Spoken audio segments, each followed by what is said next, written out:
Hallo vriend, dit is een nat dag hier bij ons, maar hier, terwijl ik hier die tuin stap, sien ik een female wat pollination nodig heeft. En gelukkig heb ik een male wat ik nou afgepluk heb om te hand pollinate. So ik hoop dit gaan werk, want dit is een beetje baie nat.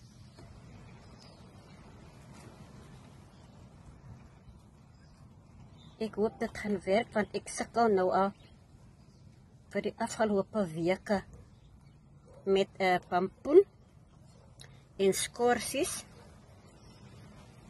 wat niet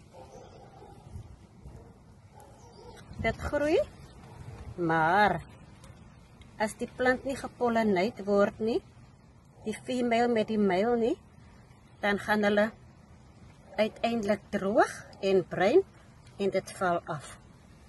So dit is nat, ek weet nie of dit gaan werk nie, maar sê toch vir my wat julle doen in so 'n geval.